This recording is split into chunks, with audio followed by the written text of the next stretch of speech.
देखो, बैक्टीरियोलॉजी के बारे में पढ़ेंगे हम। तो बैक्टीरिया की स्टडी करते हैं, इसमें हम shape, structure, growth, disease control सब देखते हैं कि उसकी शेप क्या है, स्ट्रक्चर क्या है, कैसे बढ़ते हैं, क्या बीमारी होती है, उसको कंट्रोल कैसे किया जा सकता है। ओके, तो इसमें आता है व्हाट आर बैक्टीरियाज। बैक्टीरियाज क्या होता है? बैक्टीरिया जो होते हैं वो एक सिंगल सेल से बना हुआ होता है, सिंगल सेल होता है, माइक्रोस्कोप से देख सकते हैं, उसके पास कोई ट्रू न्यूक्लियस नहीं होता है और वो बाइनरी फिशन से बनता है, मतलब कि एक से दो हो जाते हैं।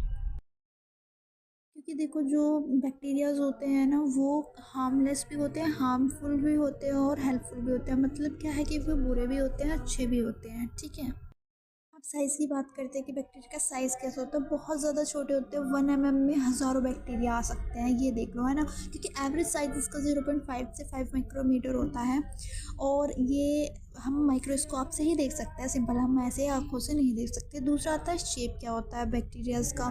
सबसे पहला आता है कोकई, यानी कि गोल शेप में होता है। मैं आपको फ़ोटो भेज दूँगी इसमें, ठीक है। फिर आता है पैसिली। पैसिली में जैसे एक डंडा होता है ऐसी शेप होती है, और स्पाइरल्स में स्प्रिंग जैसी शेप होती है, और वाइब्रो में कोमा जैसे शेप के बैक्टीरियाज होते हैं। ओके, अब इसमें आता है स्ट्रक्चर कैसा होता है बैक्टीरिया का। बैक्टीरिया की पार्ट, ठीक है। सेल वॉल, सबसे पहले तो वो शेप देता है, प्रोटेक्शन देता है, क्योंकि वो बहुत हार्ड लेयर होती है। वो क्या करता है कि एंटीबायोटिक्स पे यहाँ पे अटैक करते हैं, ठीक है, तो वो उसकी हेल्प करता है। दूसरा तो सेल मेम्ब्रेन। सेल मेम्ब्रेन जो होता है वो एंट्री एग्जिट का ध्यान रखता है, यानी कि गेट कीपर होता है, यानी कि वो क्या अंदर जाएगा क्या बाहर रहेगा उसको कंट्रोल करता है। काइटोप्लाज्म जो होता है वो अंदर का लिक्विड होता है जिसमें काम होता है, ठीक है।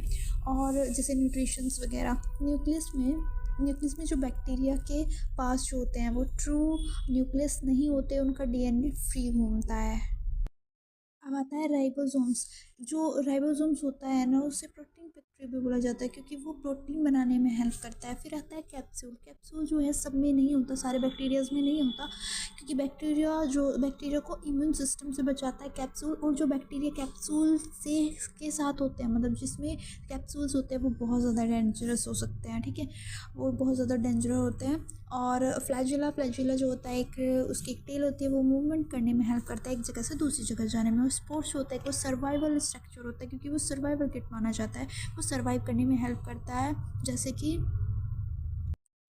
हीट, एसिड, केमिकल्स, कुछ भी उसे नहीं मार पाता, ठीक है, तो वो उस चीज़ में हेल्प करता है। वो बैक्टीरिया से अपने आप को स्पोर्ट्स में कन्वर्ट कर देता है, उसे बचाने में हेल्प करता है। फिर आता है ग्राम स्टेनिंग जो होता है ये बताता है कि किस टाइप का बैक्टीरिया है। सबसे पहले तो उसमें देखो, क्रिस्टल वायलेट, आयोडीन, अल्कोहल और सैफरन, पिंक कलर का हो जाता है वो। क्योंकि देखो इसमें जो, अगर हम इसमें रिजल्ट देखते हैं कि वो कैसा होता है, क्योंकि जब उसे बता